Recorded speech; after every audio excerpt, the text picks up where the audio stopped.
Okay, I think you're trying to stream on Facebook as well, right? Yeah, that's what I'm trying to do.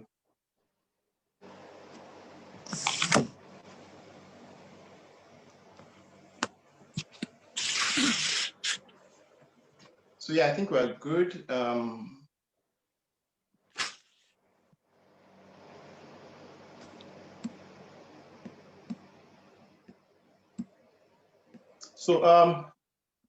Welcome everyone.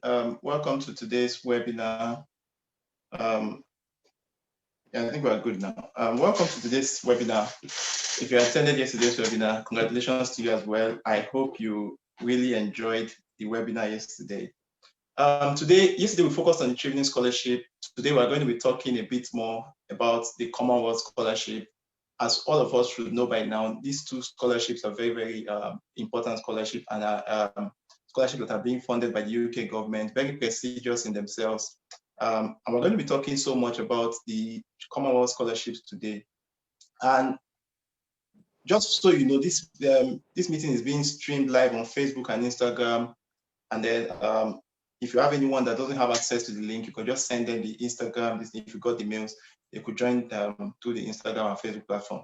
So today we have Damilola Olisa with us. Damilola Olisa is a media and communication professional, social entrepreneur with interest in communication tools to support development and achieve quality education. He is the CEO and founder of Opportunity Venue Consulting, a leading career advancement company in Nigeria. In recognition of his activities in supporting social entrepreneurship, he was recently selected as a judge for the Queen's Commonwealth Essay Competition by the Royal Commonwealth Society. In 2018, he was awarded the prestigious Commonwealth Scholarship to complete a master's degree in communication for development at the University of Reading. He previously completed a BSc in mass communication from Adekunle Ajasin University, graduating with a first class and as the best student from both his faculty and department. He has over 7 years of professional experience in related fields such as public relations, communications and marketing, social entrepreneurship, communication research, and media management across Africa and Europe. In his spare time, he enjoys traveling, listening to music, and volunteering. Just to add to that, Dami, this is a very, very impressive CV.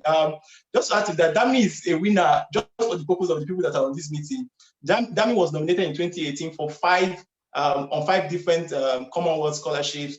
That's 4 of them was the Commonwealth Shared Scholarship, and then the Commonwealth Master Scholarship, which was being nominated by the FSB in Nigeria. So if you want to speak to anybody about the Commonwealth Scholarship, or if you want to listen to anybody speak to you about the Commonwealth Scholarship, you can be rest assured that Dami is the person to speak to. So Dami, you're welcome to the meeting.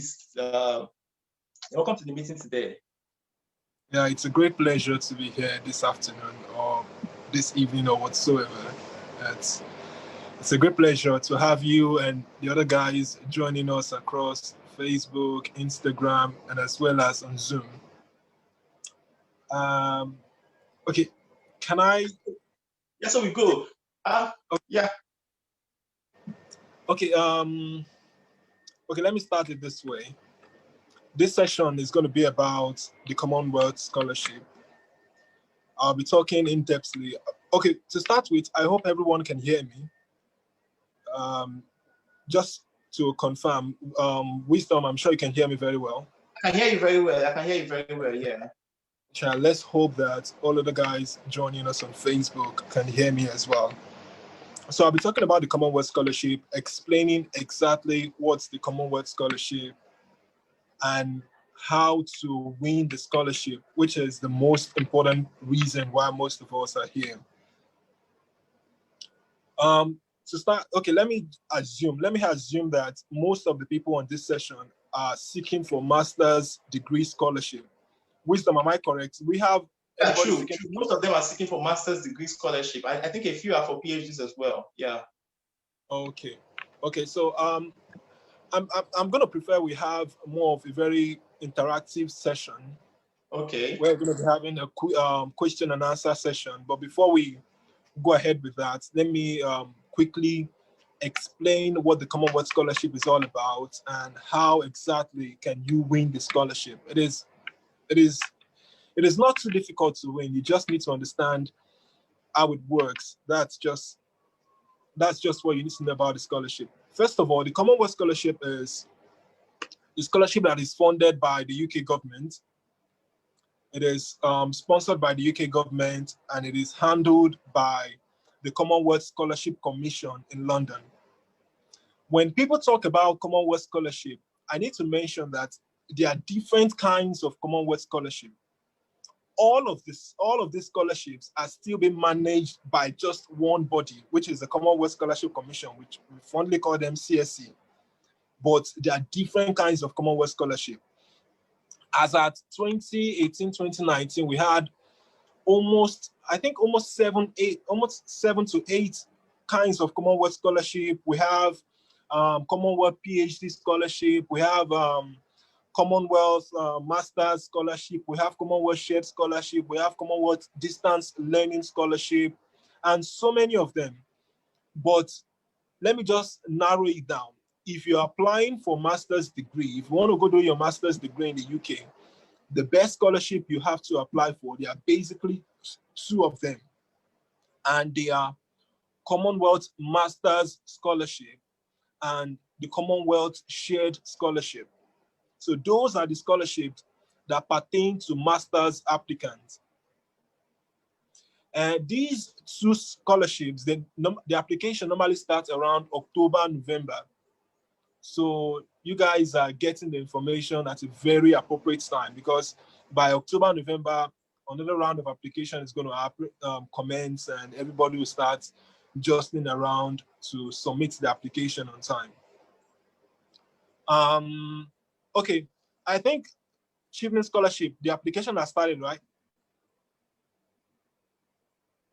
I can hear you. Yeah, I said I think Chevening Scholarship, the application for Chevening has started, isn't it? What did you say? I said I think application for Chevening has started, isn't it? Yeah, application for Chevening has started. Okay. So what I need to explain is the Commonwealth Scholarship is fully funded, whether you're applying for Commonwealth Master's Scholarship or you're applying for the Commonwealth Shared Scholarship. Both of them are fully funded. You don't have to pay anything. They would cover your cost for your tuition fee, your stipend, everything you need to think about will be handled by the Commonwealth Scholarship Commission. So now, let me explain them one after the other. Let me start with the Commonwealth Master's Scholarship. How do you apply for the Commonwealth Master's Scholarship? And how do you apply for the Commonwealth Shared Scholarship? You can apply for both. There's nothing stopping you. During my time, I got both of them. I got both the Commonwealth Master's Scholarship and as well as the Commonwealth Shared Scholarship. So you can apply for both. So for Commonwealth Master's Scholarship, all of these scholarships, they require a nominating agency. And that nominating agency could either be a UK institution, or it could be a government institution, or it could even be an institution in your own country. For Commonwealth Master's Scholarship, you could be nominated by, if you're a Nigerian, you could be nominated for Commonwealth Master's Scholarship. You could be nominated by either the Federal Scholarship Board in Abuja, or your own institution, the institution where you graduated from, if your institution is qualified to nominate, or you could also be nominated by some selected NGOs in Africa. I hope someone is still getting it. I'm trying as much as possible to simplify it. For Commonwealth Master's Scholarship, there are majorly 3 institutions that nominate for the Commonwealth Master's Scholarship. And the first one is Federal Scholarship Board for Nigerians. Every country has its own nominating agency, its own federal nominating agency. For Nigerians, it is the Federal Scholarship Board. And this is how the Federal Scholarship Board nominates. The Federal Scholarship Board does a selection and interview at its office in Abuja. So all you just have to do is submit the application online and then go to their office when they call you guys for interview, and then you do your interview. And if you qualify, they would nominate you, and that's it. After aside the Federal Scholarship Board, you could also be nominated by either your own Nigerian institution. Let's say you graduated from University of Federal University of Technology, Akure. You could be nominated by that institution. So this is what a whole lot of people don't understand. They think they all have to go to the Federal Scholarship Board to be nominated. You don't have to go through that stress. I was nominated by the Federal Scholarship Board, but the stress I went through was a whole lot. Coming to Abuja then for my interview, submitting documents, traveling here and there. So, but if you don't want to go through that stress, you could also get some NGOs. They always list a lot of NGOs on their website that could nominate you. So the most difficult thing is once you get nominated, you're almost as good as done. So that's it for the Commonwealth Master's Scholarship. Now let me talk about the Commonwealth Shared Scholarship. For the Commonwealth Shared Scholarship, you could be nominated by only one category of institution, which are UK universities. For the Commonwealth Shared Scholarship, every UK institution has a slot. Let's say this year they give like 5 slots to University of Stirling. Next year they give 2 slots to University of Aberdeen. That's how it is distributed. So it is now your job to apply online, get admission from those universities, and then you apply. It's not so difficult.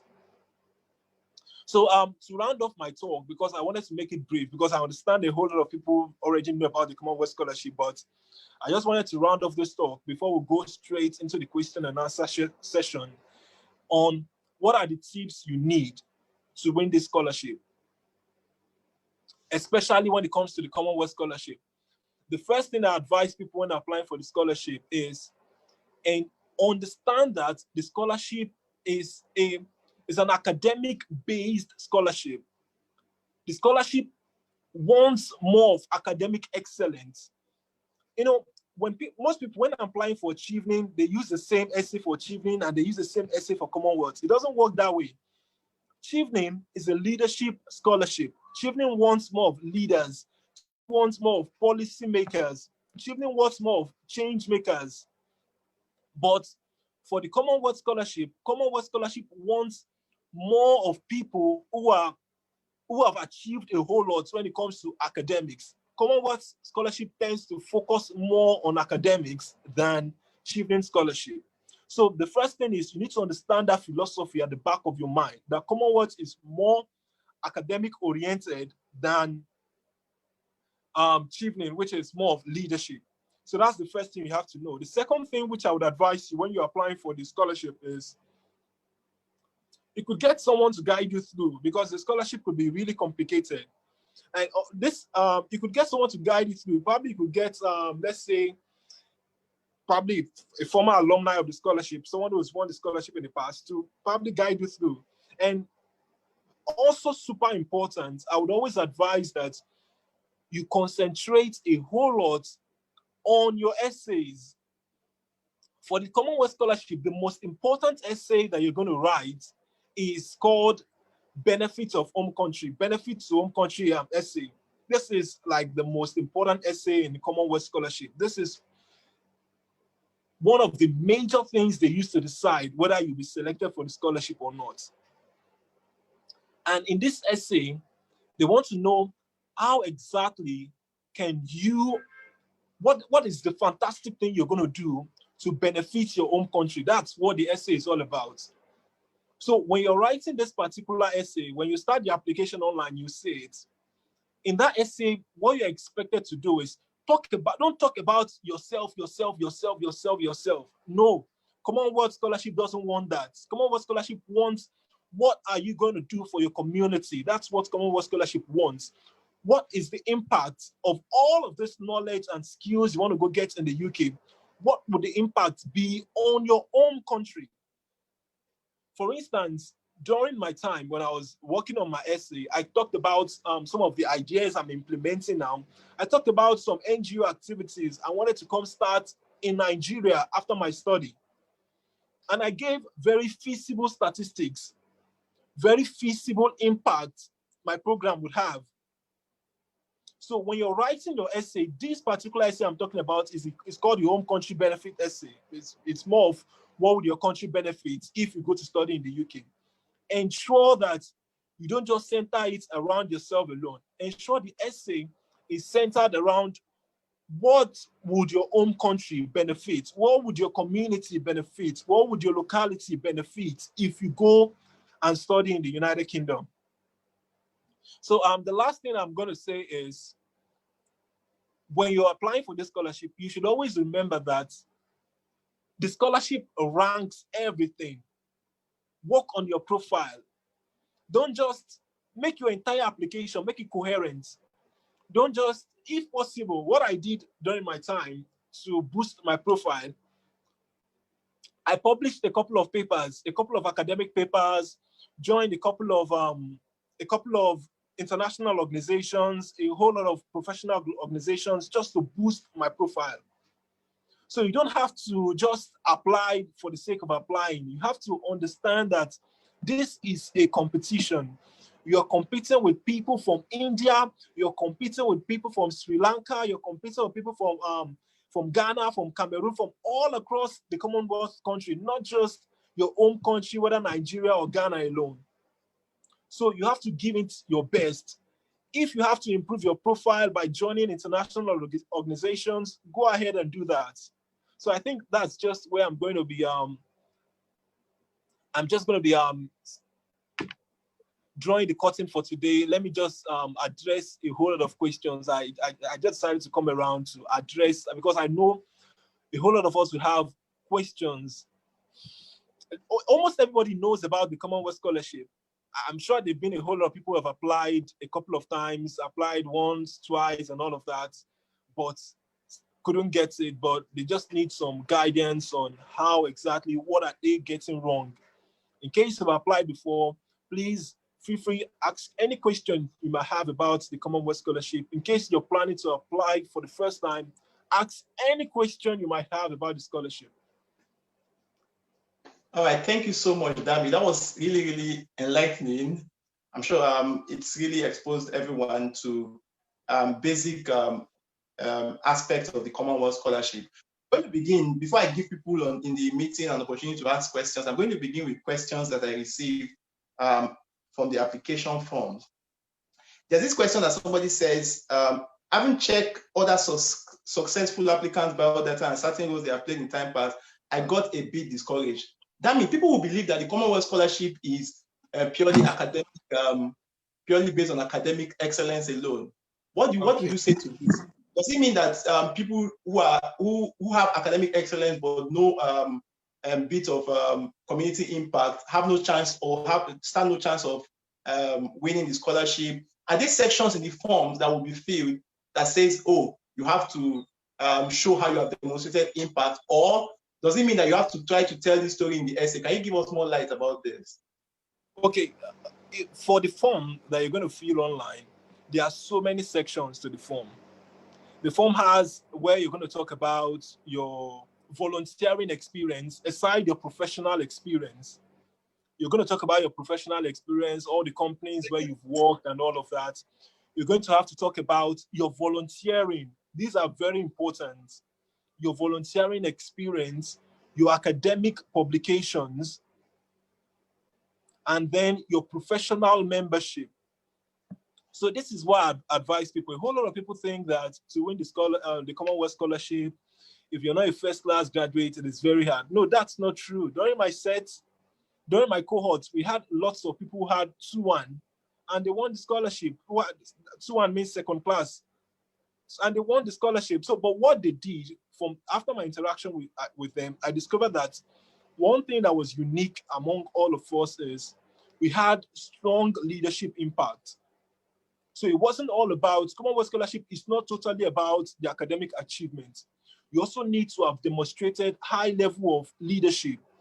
Probably you volunteered for a whole lot of domestic developmental organizations. Probably you've led some NGOs. Probably you've led some civil society in your community.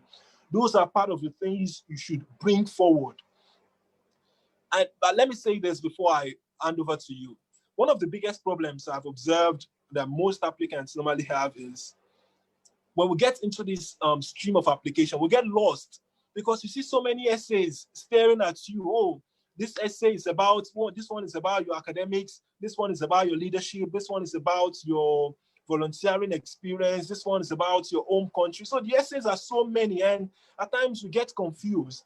But what I advise people is, before you start writing those essays, take some time out, identify all of your personal achievements. All of your personal achievements, they don't necessarily mean all of the awards you've received. You could talk about some of the things you've done. Let's say you started a training for some kids in your, let's say in your religious organization. You could talk about something like that. Oh, probably during your, let's say for Nigerians or for Ghanaians who normally take this post 1 year graduation thing, that after graduation they go for NYC. You could talk about things like that. You could talk about some of the groups you joined and the impact you had. So these are some of the necessary things we need to talk about. So we don't need to focus on, oh, I think someone is saying that they can't hear me. I can hear you. I can hear you very well, Dami. Okay, so we don't need to focus only on the academic achievements. We need to make it a holistic application. And let me make this clear. I discovered that for the Commonwealth shared scholarship, most of the UK institutions, they do more of score. They rank each section of the application. Okay. So for every section of the application, there is a score attached to it. And this is the same thing FSB done, Federal Scholarship Board Abuja. When you go for the interview, when you look into the script, the calculation script, the recording script most of those professors use when they are interviewing you, there is a score for every question they ask you. For every credential you provide, there's a score for it. And that's the same thing even the UK institutions do. So it is not advisable to focus on only one part of the application. Make it holistic. Make everything brilliant. That's just it. Wow, thank you so much, Dami. Some people have started raising their hands for questions already, but before I just throw the room open, because I'll need help from Amos, I don't know if he's joined the meeting already. I just want to ask this question. I've just come across the scholarship application form, and I know that one of the essays that are very, very important is called the Development Impact Essay. Yeah. From my experience of the Commonwealth, I know that that essay is very, very important. Dami, how would you answer that? How would you advise an applicant to answer that question? Like, what pattern should they approach? What kind of story should they tell in terms of writing about the development impact essay? Okay. This is what I often advise. That essay, that was the essay I was talking about earlier. Then the development impact essay. That's like one of the most important essays you have to be very careful with. First, you need to understand who are the people that make up the selection committee. Let's start with that. The selection committee are always made up of academics. They're always made up of lecturers. They're always made up of professors. So for me, the approach I would always advise, because last year I was reviewing a whole lot of Commonwealth application. I discovered that a whole lot of people just write as if, do you think this is convincing enough? Let's say you want to solve the problem of illiteracy in, let me give a random example. Let's say you want to contribute towards solving the problem of illiteracy in Kogi. Sorry if you're from Kogi. I'm just giving a random example, nothing attached. Let's say you want to solve the problem of illiteracy in Kogi State. Kogi State is a state in Nigeria. Let's say the state has a 5.2 percentage when it comes to illiteracy among young adults. So what exactly are you supposed to do in that essay? First, you are expected to identify the problem. And don't just talk about the problem from your personal experience. Share your personal experience, but also provide concrete evidence, concrete academic statistics, concrete research to back up your point. This is where a whole lot of people get it wrong. Some people just right? Oh, I was born in Kogi State in 2005. I grew up without having shoes, and so what? Do you think that would be convincing enough? So you should understand that you need to provide facts, provide evidence. Let's say after you've talked about your personal experience of how you grew up, oh, you couldn't survive while you're growing up, you couldn't eat 3 times in a day. We all had, a whole lot of us had that problem. So then you come up with providing solid statistics. You could say that according to the Nigerian Bureau of Statistics, data released in 2017 show that the level of illiteracy in this particular state has gone up to 15%. So, wisdom, Yeah. would you choose my own experience of just saying, oh, I couldn't eat, I couldn't speak good English, to someone who said his own experience and then provide quality research and statistics to back up those points? Yeah, I'll pick the person who has shown quality research statistics. Yeah, because that looks illustrative to me. That means that you're no longer talking about, you're no longer using just emotions. If you're just using emotions, they're just going to throw your essay in the trash. So after you've identified the problem you want to solve, then talk about what's the solution you're bringing on board. A whole lot of people talk about this star approach, but for me, I prefer more of problem, solution, impact, and then evaluation. Okay. So the first thing is you identify the problem. You identify the problem from a personal viewpoint, and you also identify the problem with research. After you've identified the problem, then you go ahead to talk about what solution are you bringing. And please, don't forget that the solution you're bringing should always be tied around the Commonwealth as an organization also has its own developmental goals. Don't forget that you'll be sponsored by the Commonwealth, which is an organization. So Commonwealth also has its own developmental goals. So you should tie your solution to those goals. Tie your solution to those goals, and as well as you could even tie it to the UN SDGs. So after you've talked about the solution, let's say, oh, you want to solve illiteracy by creating an NGO that would train 50,000 teachers within the next 5 years. So now you're proposing a solution. So how would you go about that solution? You go about the solution using knowledge and experience that you would gain from studying in the UK. Okay. So after you've talked about the solution, the third thing which you should talk about is your impact. And your impact, please always talk like a researcher, always talk with facts and figures. Say that after my study in the UK, through my blah, blah, blah, blah, blah, I aim to train 15,000 teachers within the next 3 years, help them acquire ABC skill, help them acquire CDE skills. So you can see that your points are getting logical, like everything is looking more factual and relatable, not just saying things off your head. So after you've talked about the impact, what impact would your project have? Then after you've talked about the impact, the last thing which you should talk about is evaluation. How are you going to evaluate your project? How are you going to evaluate it? How are you going to evaluate it? Then you could talk about, oh, this is how we're going to evaluate the project.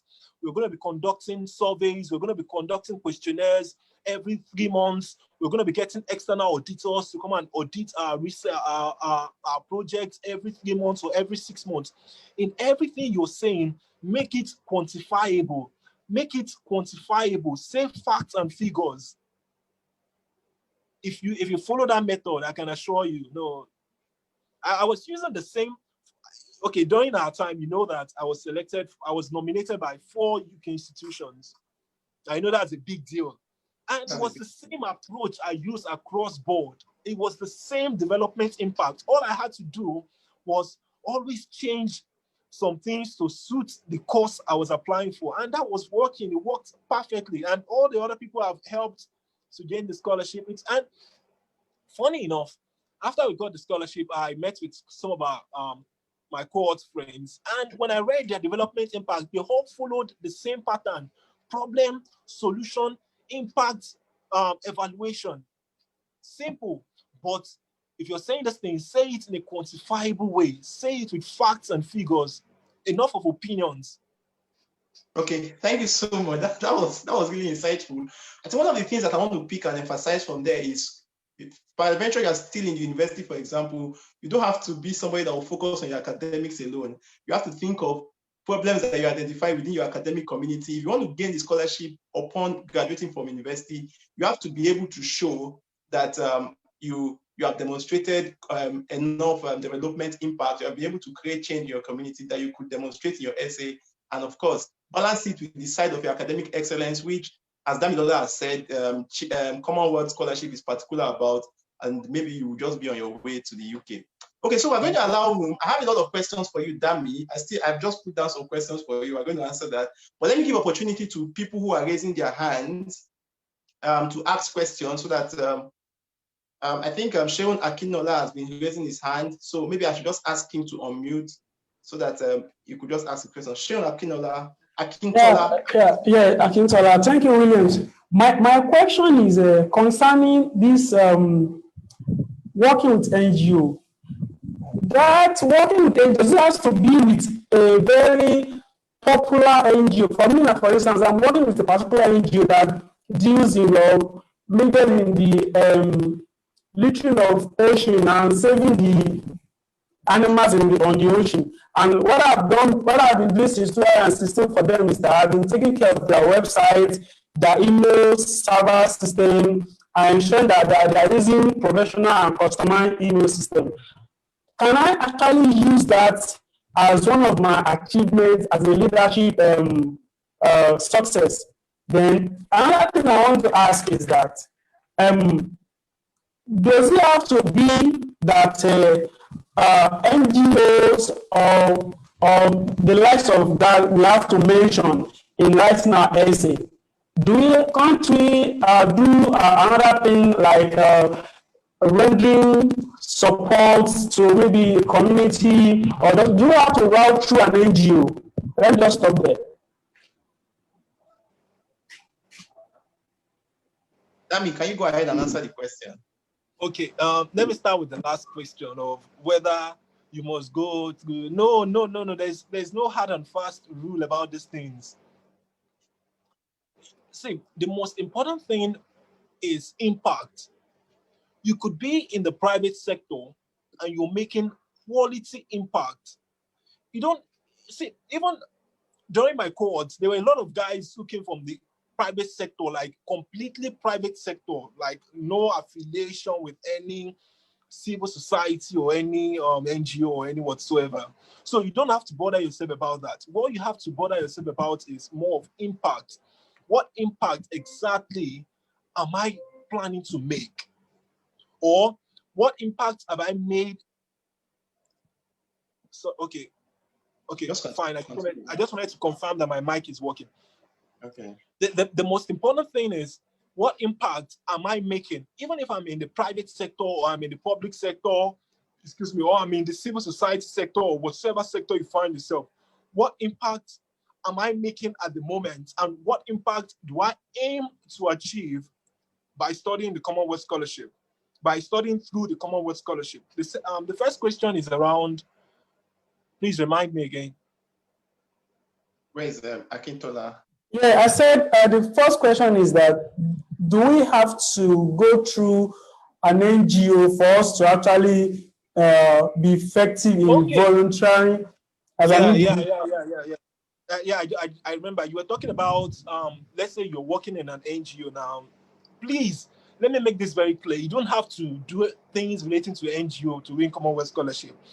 I know guys who were in academia, that their developmental plan was all about training. After their scholarship, they aim to train young Nigerian students in acquiring A, B, C skill, or acquiring something like that. So it doesn't necessarily have to be in NGO. But if you're in NGO sector, you could talk about it doesn't even have to be one of the big NGOs. It is all about impact and how do you communicate your impact. I've observed that this is one of the biggest problems some of us have when it comes to, okay, let me say biggest challenges we have when it comes to scholarship application. How do we communicate our impact? How do we communicate what we've done? At times we feel a bit timid. We feel a bit reserved when talking about our impact, when talking about we don't want to be too loud. We don't want to hype ourselves, right?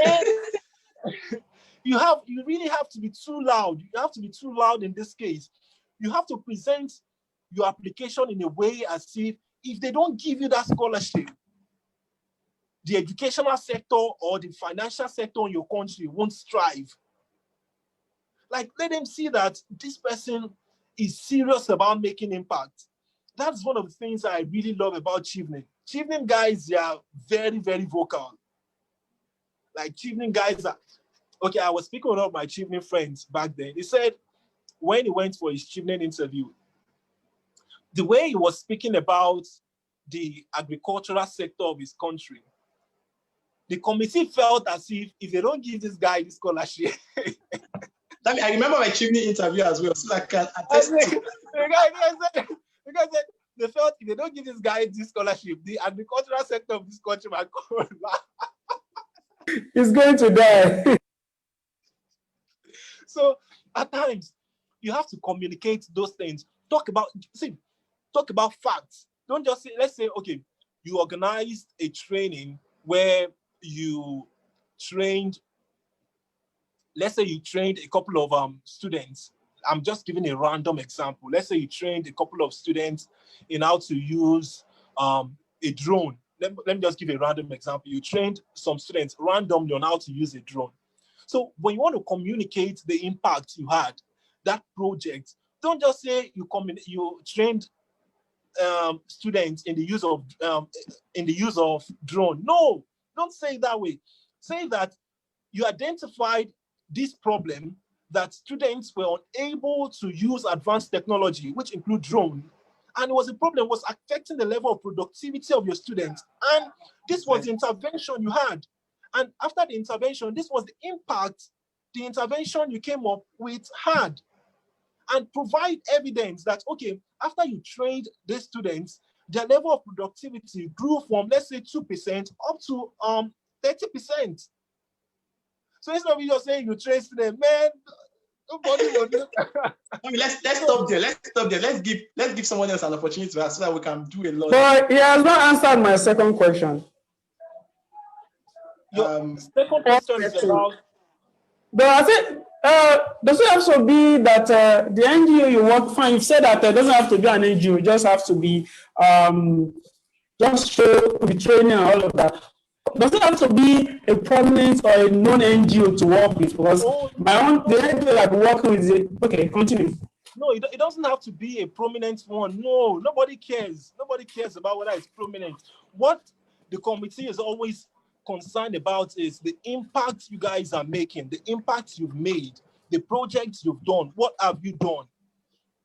If let's say you work, okay, I'm not going to use example of NGO going forward anymore. Let's say you work as a data analyst. I'm giving a totally different example. Let's say you work as a data analyst, and through your data analysis, you've been able to identify some mismanagement in processing of funds in your country. So what impact are you guys making? So even if the company you work with is not popular at all, nobody cares. It's more of what impact are you guys making? That's always put at the back of your mind. What impact, what solution are you guys bringing? That's the most important thing. Whether your organization is popular or not, nobody cares about that. It doesn't affect you in any way. It doesn't affect. To the best of my knowledge, it doesn't affect. Thank you so much, Dami. That was really insightful and excellent. Obedi, I hope I got that name correctly. I'll ask you to unmute now. Okay, I think you are muted already, so you can just ask. Good evening. Thank you very much for the presentation. So for my question is on the issue of a university nominating you, because I mean, based on what I have heard, I don't know how true it is with the federal government, the federal scholarship board. We know how things might turn out there. If you don't know someone there, from what I've heard, I don't know how transparent the system is. So if you want the option of maybe your institution nominating you, so for example, I graduated from University of Ibadan. If I wanted my school to nominate me, how do I go about that? Okay. Okay, that's for Commonwealth Masters Scholarship. For Commonwealth Masters Scholarship, you need an institution, whether the Nigerian government or the government of your country, like let's say you're from Philippines, you need the Filipino government to nominate you and all of that. Okay, you graduated from Ibadan. I don't know how University of Ibadan do theirs. I don't know their own system Are you of saying nomination. that? Are you saying that it is specific to different institutions, or different for different institutions, or something like that? Yeah, each institution has its own style of nomination. But Okay. what I've observed is most Nigerian institutions, they prefer nominating their employees rather. Most Okay. Nigerian universities, they prefer nominating their employees, their staff. Most times they prefer nominating PhD applicants, but it's just what they prefer, most Nigerian institutions. But if you're really keen about getting a nomination from the federal government, it is possible. I was nominated by Federal Scholarship Board, Abuja. Let me even bust the bubble. That was the first time I came to that. It's possible. Forget about what anybody will tell you. It is possible. If you want to get nominated by Federal Scholarship Board, okay, I would refer you to an article that I wrote. It's available online. Maybe what I'll do is I'll send the articles. I'll send the link to the articles to Wisdom, and Wisdom would share them. So how you can be nominated, how you can pass through Nigeria's Federal Scholarship Board without knowing anybody. Are you saying that the Federal Scholarship Board, because a lot of narratives out there is that the Federal Scholarship Board in Abuja actually nominate people based on connections and all? That is why a lot of people that they nominate do not actually get selected at the top. Are you trying to say that that's not true? Yeah, that's not true, man. Okay. I know more than, including myself, I know more than 3-4 guys, including ladies, who have been nominated without knowing anybody in Abuja. I was nominated by Federal Scholarship Board and I didn't know anybody in Abuja. All you have to do is understand the strategy. These things are strategies. Okay, let me just mention that if you want to be nominated by Federal Scholarship Board, you're going to they conduct an interview. And the interview, it's not just about you going to the interview alone. It's about you preparing before that interview. Okay. For Federal Scholarship Board, they rank everything. Provide them with more than enough evidence. They rank everything. All the things you mentioned in your application, provide evidence for everything. If you mentioned in your application that you are working with EFCC, I'm giving an example, just an example. You mentioned in your application that you are a tech analyst with EFCC. There is a point for that. If on that day you go there without your ID card, without any evidence to prove that you're actually working for this organization, you're going to miss that point. So for FSB, if you want to get nominated by FSB, understand that everything you mentioned in your online application, provide evidence. They deal with concrete evidence. They don't deal with you just explaining to them. Let's say you said you were awarded the best graduating students in your secondary school or in your department when you graduated from the university.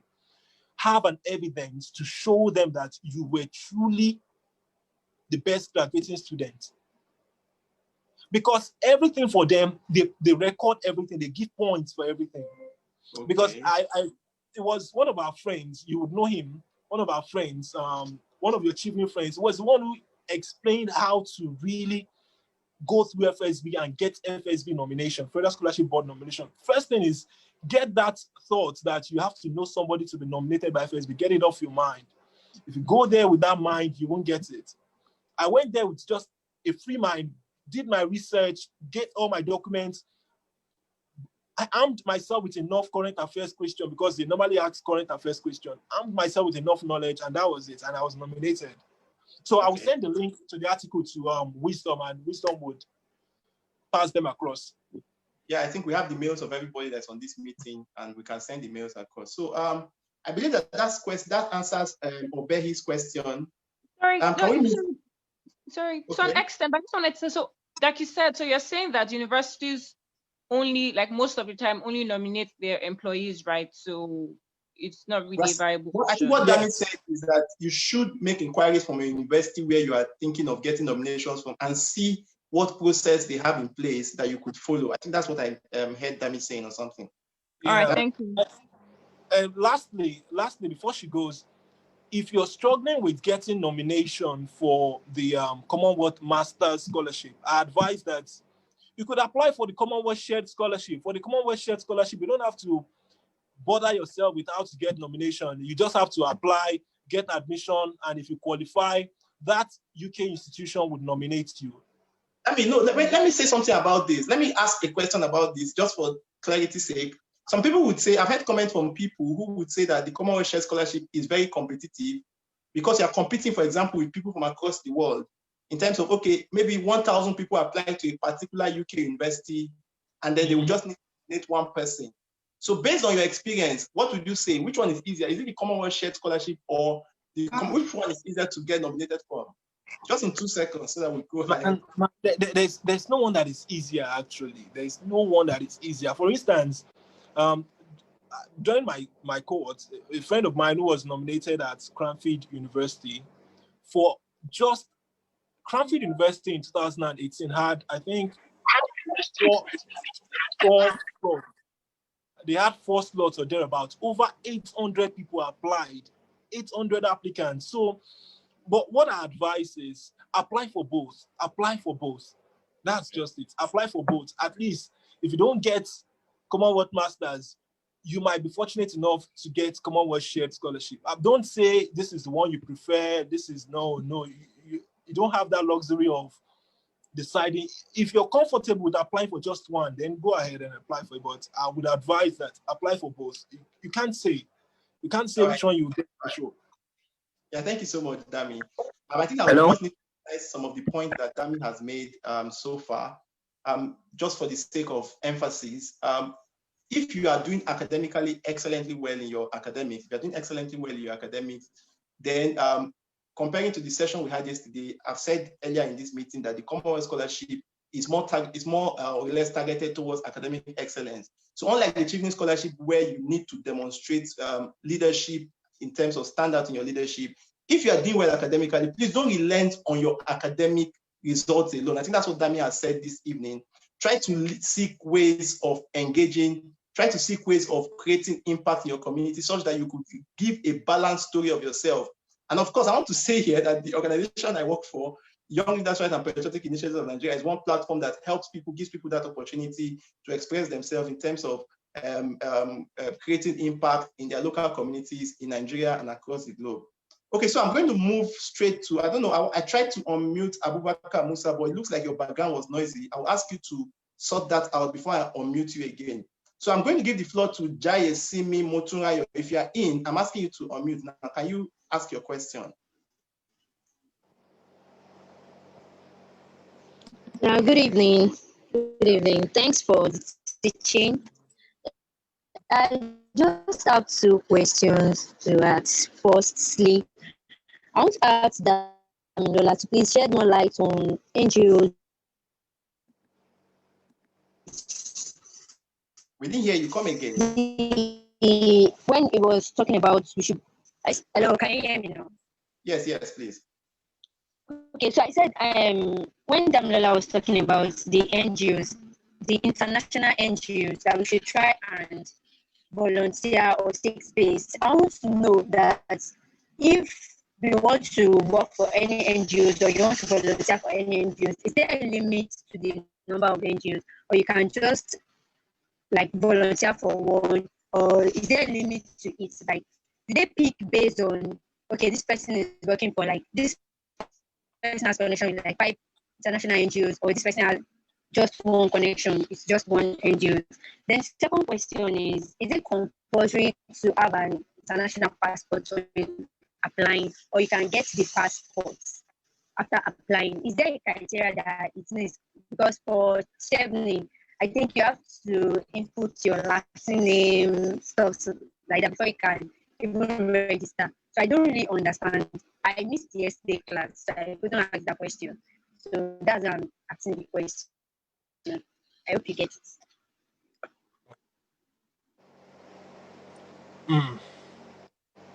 Okay, let me start with the second question. Guys, please forgive me if I'm always starting from the second. My brain works from, I'm a lefty. That's where my Go ahead. Okay, for concerning international passport, you need your international passport. For almost all scholarships, even to gain admission, you need to submit your international passport. At the point of application, I think the client should be whether it's at the point of application or at the point of application. At the point of application, you need your international passport. Even for you to gain admission before you can even apply for the scholarship, you need international passports. To the best of my knowledge, almost all UK institutions will ask for your international passports. Yeah. Even if they still accept you on a conditional offer, you would have to submit your passport before they can upgrade you to unconditional offer. Yeah. If you in Nigeria, to the best of my knowledge, you could get your international passport for less than 50K or thereabouts. That's the time. Is the time that's required? Answer the first question quickly so that Okay, the first question: how many NGOs or how many volunteering experience do you have to have? Yeah. There's no limit. There's no limit. It's a competition. If you can volunteer for 1,001 organizations, go ahead. But don't overstress yourself.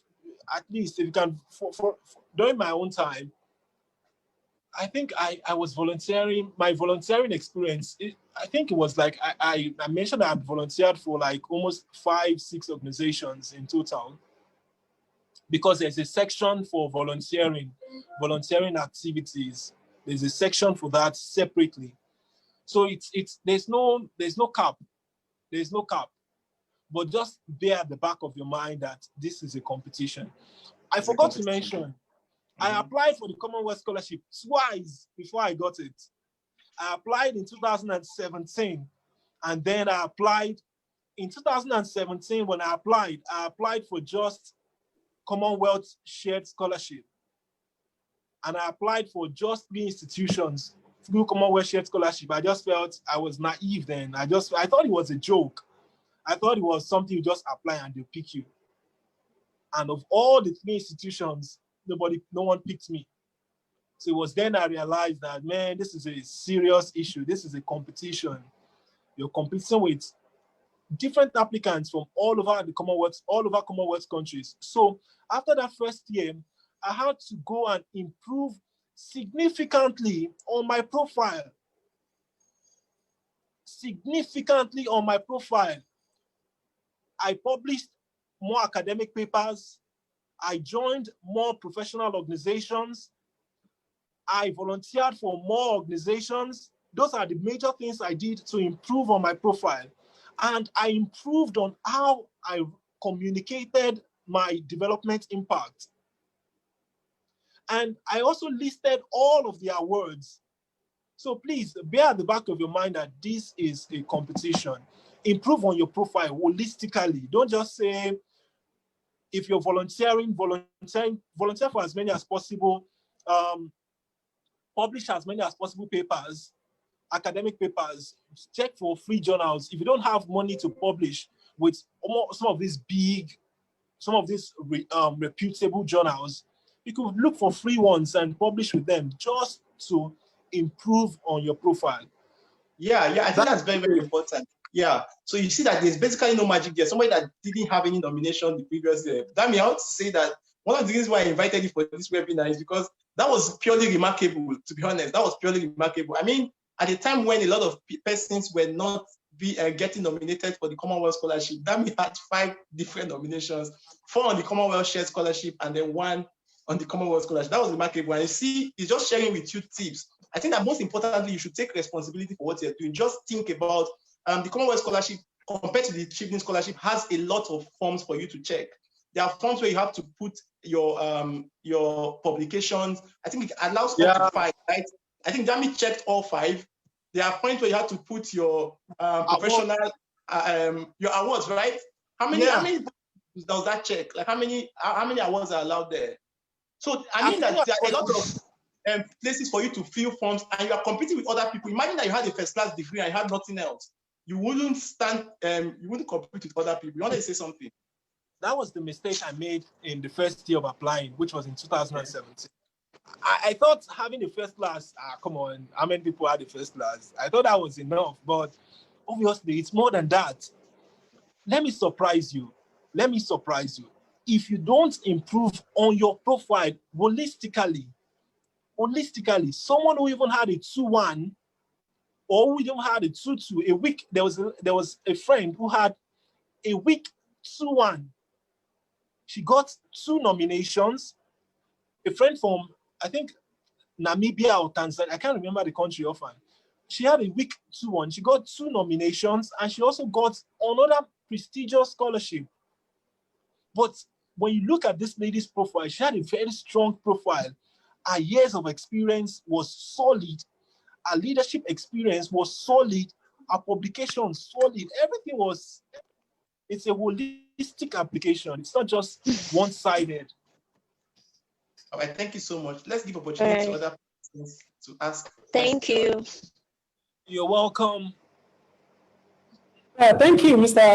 Dami. This is Sean Akintola again. I want to.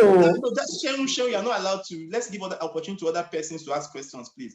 Damilola McDonald Lukoya, if you are there, you have been asked to unmute. Can you ask your question? Okay. Good evening, everyone. Yeah. Okay. Thank you, Damilola, for quite an expository session. Actually, right now, I think I'm having a rethinking in my heart right now, because I recently just graduated, and with all you've said, it's quite a lot. You need to build a pedigree, and the truth is, I think with the little time I have right now, it's quite slim. It's kind of ephemeral. So I really don't know how possible that would be. But really, I just want to shed more light with regards to the volunteering organizations. That would be my number one question. How do you volunteer for organizations, especially, reputable organizations? What are the necessary things you need to do, the steps? That's number one question. Then secondly, for the Chibnin scholarship, I realized that they required working experiences. And of course, as a fresh graduate, of course, you don't have working experiences, in as much as, yes, there's this IT session, then maybe, for now I'm doing my NYSC and all sorts, but working experiences, how do you go about it?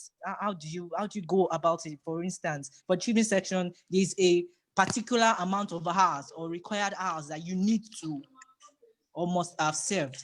Now, the third question is the impact definition. Okay, prior before now, for instance, if you are this kind of person that you are always everywhere, like you don't, I really don't know the adjective to really define it, but you are everywhere, so you don't have a succinct line towards impact development. Not that you are not developing people or you don't have that impact, but you don't have a succinct impact development forum. How do you do it? Now, the next question also, how do you seek admission into the university? You were saying something about you need to seek admissions into the universities, that they have an amount or a specific number of admittance and all sorts. How do you do it? How do you go through it? And lastly, I really need you to delineate more on the Chibnin scholarship with regards to the Commonwealth, the shared, and the masters. And the masters Commonwealth. Damilola is not a Chibnin scholar, but can you do justice to some of the questions I asked? Okay, the first one is, how do you volunteer? For me, volunteering started in 2016.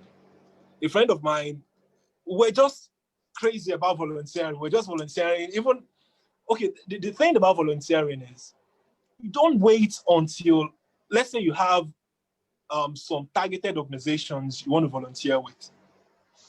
Don't wait until when they put up a call for volunteer before you approach them. Let's say the organization, that's the trick. That's the trick. That's the trick. A lot of people won't tell you. Don't wait until they put out a call, or they put out a call on their social media that they want people to volunteer with them and stuff. No, don't wait. Let's say they have a program coming up next week. You could just send them, the organizer, you could send the key person an email. Oh, dear Mr. ABC, oh, I'm interested in, you guys have a wonderful program coming up next week. I think this program really aligns with my career goals. I'm just giving an example of an email. Just send, this program aligns with my career goals. I would really appreciate if I could contribute to the program by volunteering, probably handling the advocacy session, handling the social media session, handling ABC, handling XYZ for them. I bet you 75% you would get a yes. That's how you build a volunteering profile. And the good thing about volunteering is you could even use it to build your network. So the first thing is, don't wait till when if organizations put out call for volunteers, fine. If they don't put out, send them an email, send them a message. Don't just send random message. Look for the key person's email. You could get it on LinkedIn, you could get it on their website. So get that person's contact, send a message. If you send me such kind of message, I would accept, because I even need people to help me. I need people who would help my organization too. Yeah. See, the thing is, some of these big NGOs, some of these big international organizations, or some of these big private organizations we see, they need staff. They need people to help them. And they don't want to pay. And they don't. For you, you don't need the money. You just need, the experience, you need the exposure, and you need to include their name on your profile. So at least your profile would, something like that. So I think that's it for the first question. Don't wait till when, let's say you have targeted organizations. Don't wait until when they put out calls for volunteers. If they're having an online program or even physical program, you could request that, oh, I want to assist you guys with ABC. I want to assist you guys with XYZ. Okay, that's enough. Okay, yeah. Just summarize all the questions so that we have enough people to ask. Yeah. We want to end at 6:30 so that we have enough people to ask questions. Yeah. 6:30, we have 26 minutes to go. Yes, yeah. Okay, about gaining admission. Admission is very easy. Just identify the program you want to study. Let's say you want to study MSc animal science. You want to study a master's in animal science at University of Reading. Then just Google MSc Animal Science, University of Reading. Once you get to the program website, I think the baby too wants to learn how to apply for Commonwealth Scholarship. It's understandable. Everybody wants to apply for scholarship. You're welcome.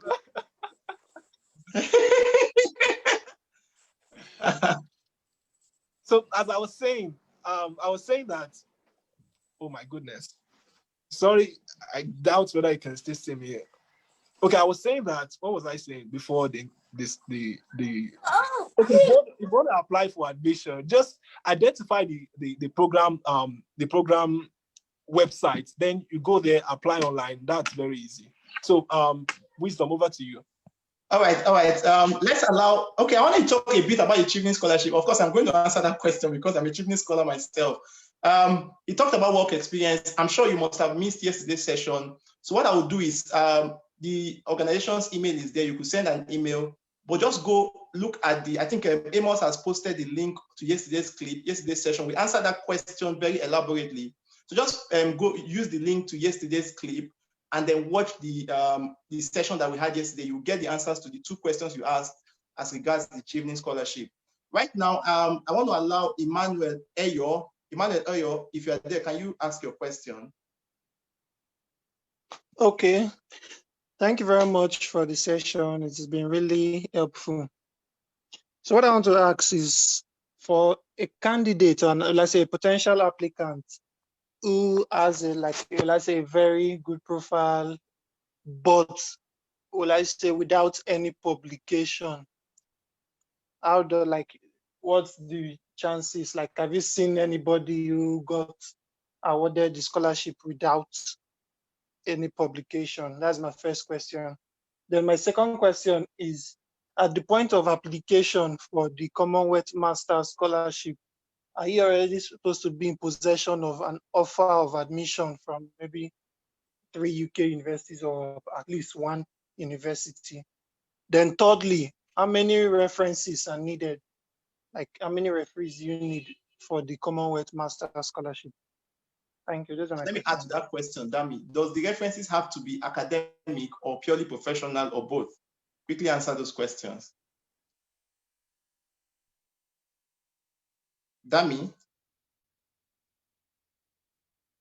Hello, Dami? We seem to have lost Dami. We seem to have lost Damilola or Lisa. So yeah, I think that just if he can find his way back, just to emphasize some of the point that he's raised. Of course, I think the point you see that he's back already. Okay, he's back. Okay, where is he? Okay, let me admit him. I have done that. Okay, Emmanuel, can you ask your question again so that Dami will hear you? Okay, sir. Okay, welcome back, Damilola. I don't know, I didn't even know we lost you. So the question I was asking was, for a candidate who generally, let's say, asides publication, has a strong profile, does having, let's say, 0 publication limit you from maybe standing a good chance at winning the scholarship? Then secondly, I asked, as at the point of application for Commonwealth Master Scholarship, are you expected to hold at least an offer to a UK university? Then thirdly, how many references or referees are needed for application? And what category? Is it like 1 academic, 1 professional, or 2 academics? All that. So that's my question. Dami, over to you. Yeah. Okay. The first question, okay, apologies. I don't know what happened to my internet. Everything just messed up all of a sudden. Okay, the first question concerning publications, it doesn't, if you can't provide any publication, it doesn't limit your chances, like it doesn't reduce your chances. Providing publications only increases your chances. It's not compulsory, but it is advisable that you provide. But I need to mention this. Publication, for some of us, probably you've left higher institution like 4 or 5 years ago. You don't even know how to come up with the whole publication thing. The best thing you could do is your final year project, the last project you did in school. What's it called? Is it dissertation or what? I don't know what's called for undergraduates. You could use it as your publication. Yeah, you could use it as your publication. All you just have to do is edit it, make it look presentable, ensure you package it properly. Look for some online journals that will be willing to publish it, maybe for a token or even free. So send it across to them. They would help you in publishing it, and that would always increase your chances. So you don't have to rack your head about, coming up with novel ideas. No, don't give yourself too much headache about that. You could pick up some of your past articles, and those are some of the things you've done, and publish them to increase your chances. Okay, the other question you asked about referees, they would normally ask for 3 referees, and out of those 3 referees, 2 of them are expected to be academic referees, while 1 of them could be professional referees. Let's say your former employer or your current employer at your place of work. But most preferably, if you provide that all of your 3 referees are academic referees for Commonwealth, that would be fantastic. They seem to have bias towards academic referees.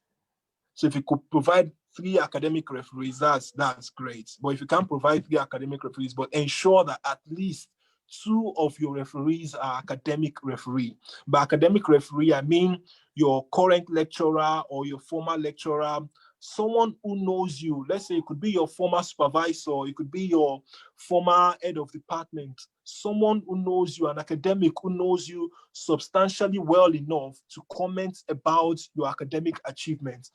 And when trying to get a referee, please give them enough information about you.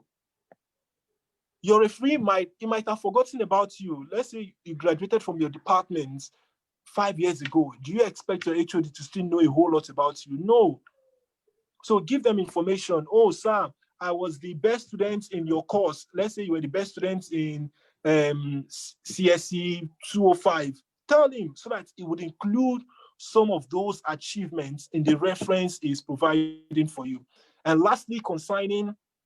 And then you have to tell them as well. Let me just say that you have to tell them as well what you currently do, what impact are you making.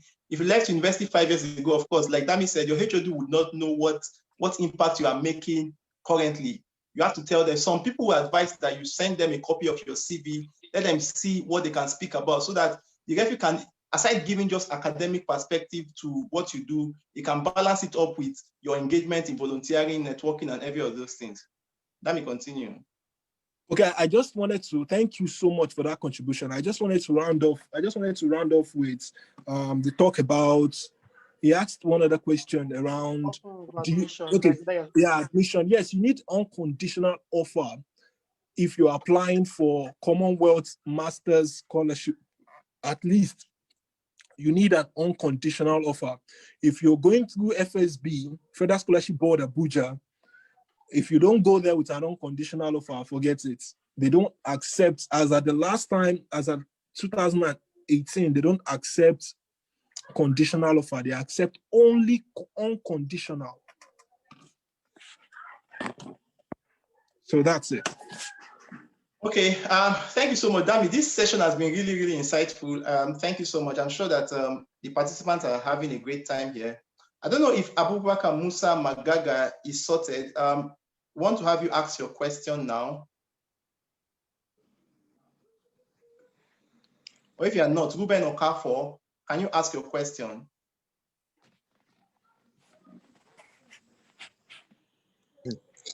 Okay, good evening. Yeah, good evening. We can hear you, go ahead. Okay, thank you. Okay, I just want to ask, as per the publication requirement, must it really be a journal? Because for myself, I've published a couple of articles, but I'm a lawyer, so, and they are on a certain website that it's a Nigerian lawyer's website, where not a journal in that sense, but in that I have published a couple of articles on the website. I mean, I release it to them, they publish. I don't know if that would suffice also or qualify for that requirement for publication. Then secondly, as for, that's basically when it comes to chevening application that requires leadership and impact. I want to ask, when I was in the university, I led several organizations, but basically I was a fellowship, it's religious leadership, but particularly I was a fellowship president, and as well another fellowship was the prayer coordinator. Then I was my faculty's, one of the law chambers in the faculty, I was the president. And afterwards, during my youth service, I founded an organization. It's more like a combination of, it combines religious and academic and youth empowerment programs. I don't know if these things put together can be suitable, that will be considered acceptable by Chevron and as well.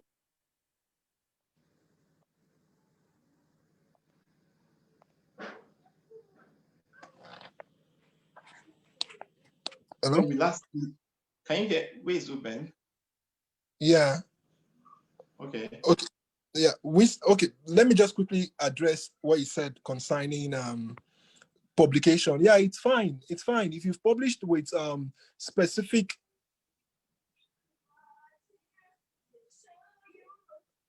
By publishing with specific law-related platforms or websites, you could add it up as part of your publication. So there's nobody who would question you about that. I think the other question is concerning achievement. Wisdom, would you address the question concerning leadership for achievement? Yeah, of course. I think that a lot of people that are attending this session, it appears you missed yesterday's session. We talked about this, but let me just quickly say something about it. The Achievement Scholarship looks towards your leadership potential. And sometimes people who are in academic, who are still in academic, that means undergraduate or just finishing up from their undergraduate degrees, seems not to have many post-study experiences. All right, so Achievement is looking for your leadership potential. Does not necessarily mean you must have graduated before you began to demonstrate them. Some people, like the friend I had yesterday on the call, some people might have had leadership potential as far back as when they were in secondary school, and they could remember stories where they were able to demonstrate leadership at that time. Okay, so you have to, now what people focus on when they're writing the achievement essays is that you focus so much on what the essays should be. I've told a lot of people that I mentor directly that you should not just focus on the essays alone. You should focus on also your work experience session. When you're filling the essay, you can't tell all the stories that there is about you. You can't tell, you have just mentioned that you have experiences leading 3 different organizations while in university.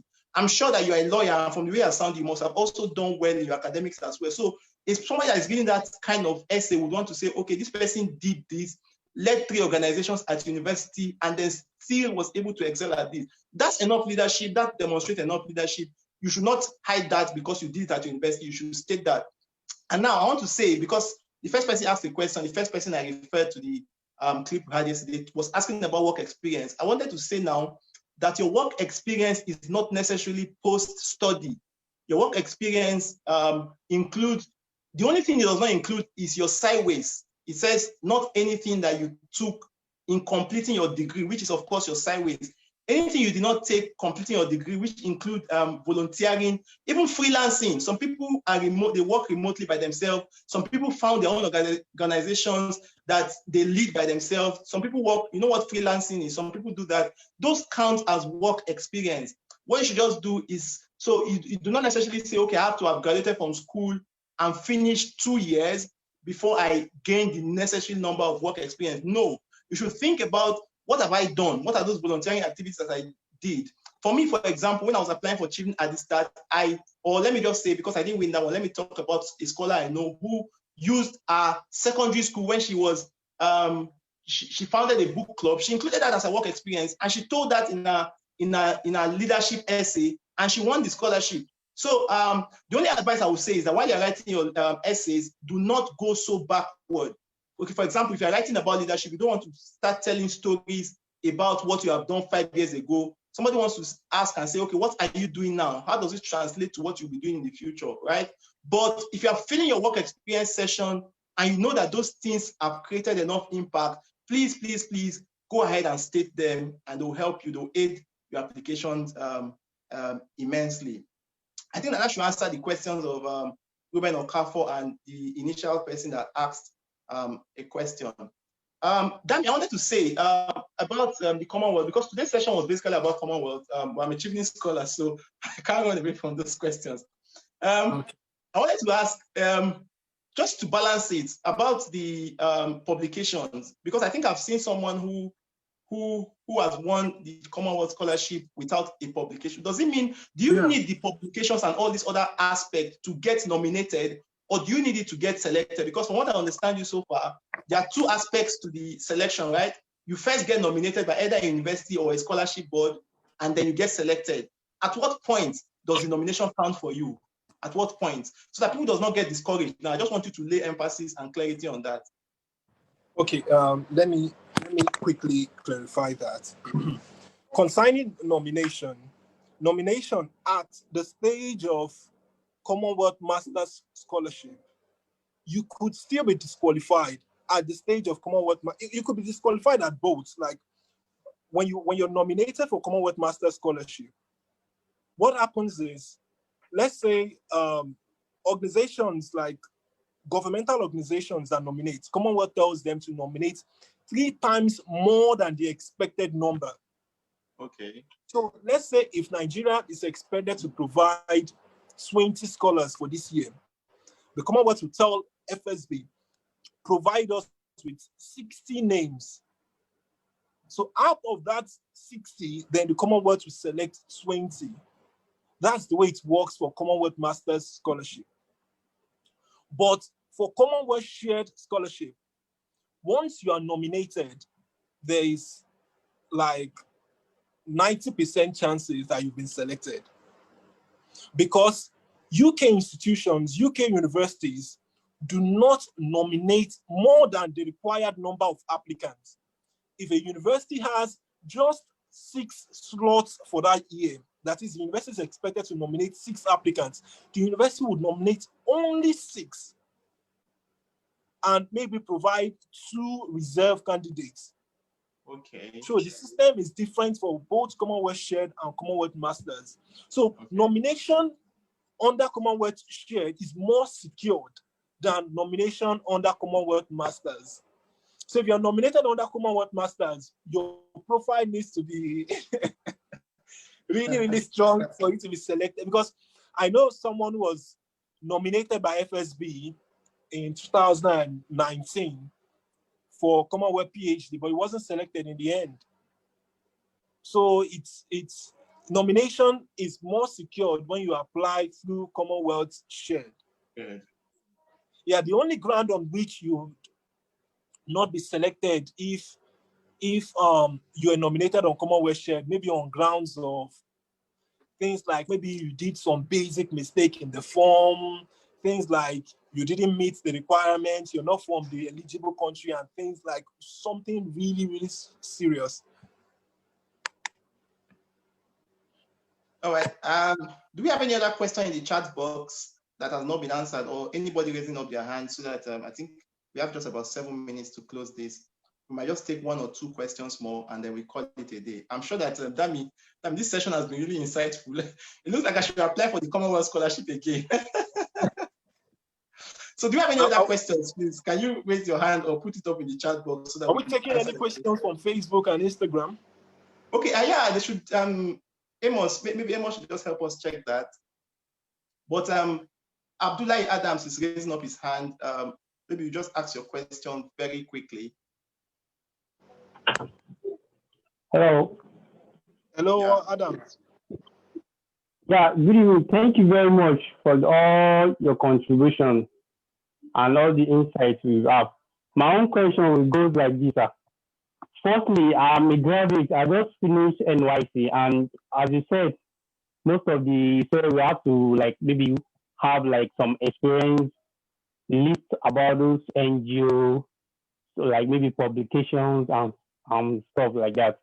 But what my own really question is that how do we get nominated from the UK schools to either Commonwealth Share Scholarship or Common or the other scholarship?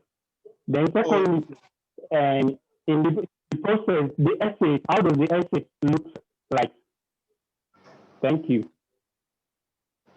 Okay, how do you get nominated for Commonwealth Shared Scholarship, and how do you get nominated for Commonwealth Master Scholarship? Let me quickly recap. For Commonwealth Shared Scholarship, you can be nominated by only a Commonwealth, a UK university. Only eligible UK universities are allowed to nominate. And this is how it works. When the application commences, what you have to do is apply for admission for the eligible programs. Because for Commonwealth Shared Scholarship, not all programs are eligible. Go onto the Commonwealth Scholarship Commission website, check for the eligible programs. Then you go to the university website, you apply for that program. Let's say MSc Animal Science is eligible. MSc Animal Science at University of Oxford is eligible. Then you go and apply for MSc Animal Science at University of Oxford. After applying for that program and you've been offered admission, then the next thing you do is go to Commonwealth website to apply for the scholarship. So after you've applied for the scholarship on Commonwealth website, then University of Oxford will then check that application you submitted to the Commonwealth. We check all the application everybody submitted for University of Oxford, and then nominate only a few candidates to the Commonwealth so that they can give them the scholarship. Is that simple enough? Okay. Yeah, I get it very clearly. Okay, for Commonwealth Master Scholarship, what happens is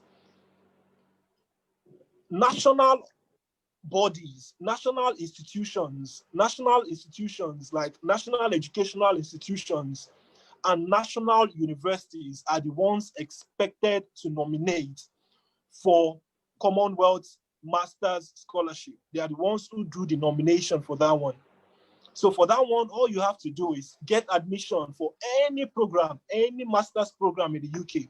Once you get admission, you contact the national institution, the national nominating institution, or the national educational institution in your country that is handling the nomination. You find out how they are doing their own nomination, and then you apply to them.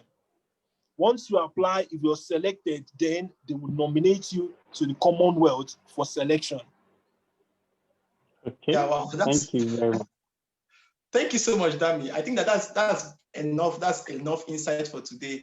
I hope that what Dami has done this evening has been able to expand your horizon and expand your knowledge about the Commonwealth Scholarship in itself. You have seen clearly from yesterday's and today's session that the Commonwealth Scholarship and the Chevening Scholarship are both different kinds of scholarship. They're both different kinds of scholarship. So if I'm just learning from Dami today. Normally, I would think that the Commonwealth Scholarship was targeted purely towards academic excellence. So we are seeing that the competition we are entering into now means that no matter how exceptionally good you are in terms of academics, you must begin to engage in society and just begin to think about how you can create change. Dami, I wanted to ask this question at the beginning. Can you answer this question in 1 minute? I think it's a question that I think that a lot of people would want to ask. If you're talking about development impact and the course you want to study, do you think that this, the development impact that you have done, I mean, what you have done in the past and what you currently do, does it really need to tie along with what course you want to study and all of that? Can you tell us about that on the Commonwealth Scholarship? I would say it should be related. Even if it's not related to what you've been doing in the past, there should be a kind of link into what you want to do in the future. For instance, during my application, I had my background was completely in media and communication. I studied mass communication for my first degree, but I was getting nomination from even courses in education, and I never did anything related to education. So what I just needed to do was to prove to them that, oh, I'm moving into this field. Even though I don't have so much academic experience in this field, I've done so and this in terms of professional experience, and I'm moving into this field, and this is what I want to do. It is that simple. Just show them, even if it's not something you studied in your background, show them the relationship that, oh, with the knowledge you want to gain now, this is what you want to do with it. So show them how it's going to help in the future. That's just it. All right. Thank you so much. Thank you so much. Don't worry, we're going to be ending.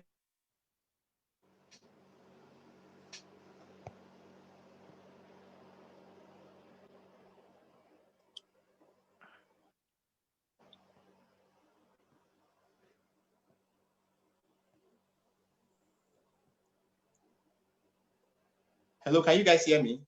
Yeah, yes, I can hear you. Yes, we can hear you. Oh, I think I lost internet a bit.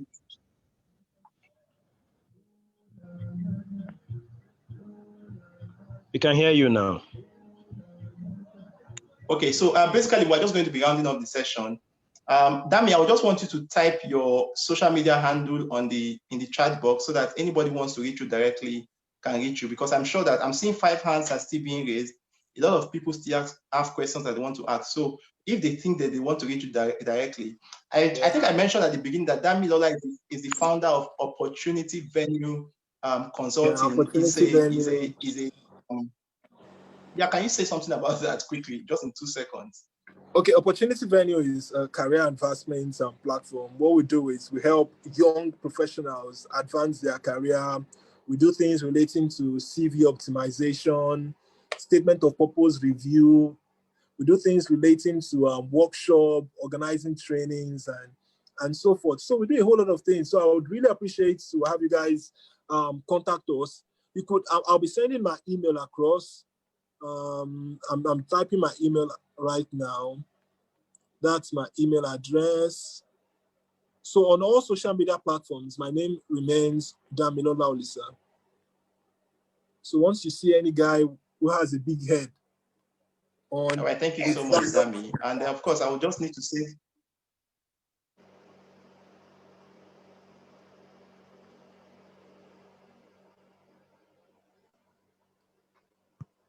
Hello?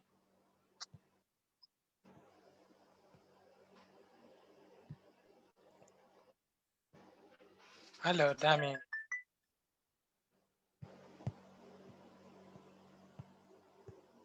Okay, is Amos talking?